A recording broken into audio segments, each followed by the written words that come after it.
অপেক্ষার আর বাকি 59 দিন। মা আসছেন। আজ খুঁটি পুজোর মধ্যে দিয়ে মায়ের আগমনের প্রস্তুতি শুরু করল নকশালবাড়ি সুব্রতী সংঘ। উপস্থিত ছিলেন শিলিগুড়ি মহকুমা পরিষদের সভাধিপতি অরুণ ঘোষ, ক্লাব সদস্য বিরাজ সরকার, শান্তনু দে, নিলয় চক্রবর্তী, সৌরভ রায় সহ অন্যান্যরা। বেলপাতা দিয়ে গোটা মণ্ডপ সজ্জায় এবারে ৭৩তম বর্ষে ১০ লক্ষ টাকা বাজেটে বিশেষ থিম নির্বাচন করেছে সুব্রতী সংঘ। প্রতিবারের মতো বিহার, নেপাল সহ পাহাড় থেকেও দর্শনার্থীদের ভিড়ে জমে উঠবে পুজো, আশায় রয়েছেন ক্লাব সদস্যরা। সুব্রতী সংঘের এবার ৭৩তম দুর্গাপূজার আমরা খুঁটি পুজো করলাম। আমরা জানি নকশালবাড়ির মধ্যে একটা ঐতিহ্যশালী ক্লাব হচ্ছে সুব্রতী সংঘ ক্লাব। প্রতিবারই আমরা বিভিন্ন থিমের উপরে পুজো হয়, এবারও নতুনত্ব থিম নিয়ে আমরা পুজো করছি। আজকের থেকে আমাদের এখানে একটা দুর্গাপূজার আমেজ সৃষ্টি হয়ে গেল। আজকের থেকে আমাদের প্যান্ডেল বানানো শুরু হবে।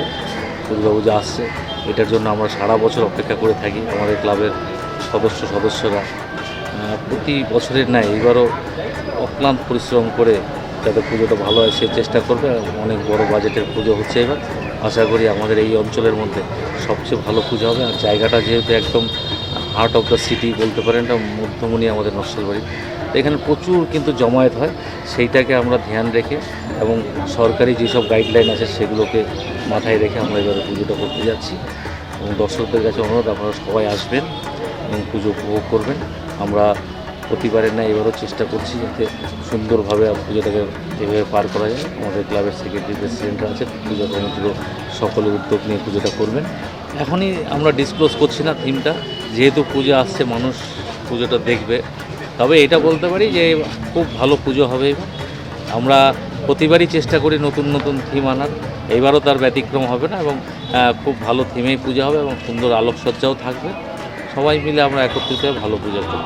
নমস্কার, সুব্রতী সংঘের এবারের ৭৩তম পুজো। প্রতিবারের ন্যায় এবারও আমরা বিশেষ আকর্ষণ নিয়ে পুজো মণ্ডপ তৈরি করছি, সঙ্গে আলোকসজ্জা থাকছে। এবারে হিন্দুদের পুজোর মেন লাগছে বেলপাতা। আমরা এই বেলপাতার ছোঁয়ার আদলে থিম নিয়ে এবার আমাদের দুর্গা মণ্ডপ সজ্জা হচ্ছে। এটাই বিশেষ আকর্ষণ থাকছে, বেলপাতা।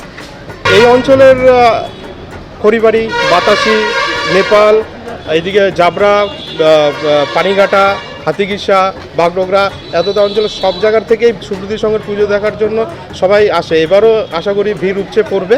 আমাদের এবারের বাজেট আগেরবারের মতনই আছে, প্রায় 10 লাখ টাকা এবারের বাজেট আছে। এর আগের বার আমরা ধুনুচির আদলে প্যান্ডেল করেছিলাম, সঙ্গে প্রদীপের ধুনুচির গায়ে প্রদীপ লাগানো ছিল। অনুষ্ঠান আমাদের প্রতিবারই থাকে, বস্ত্র বিতরণ থাকে, খিচুড়ি প্রসাদ বিতরণ থাকে, এবারও সেগুলোই থাকছে। নকশালবাড়ি থেকে প্রশান্ত বর্মনের রিপোর্ট, নিউজ মেট্রো।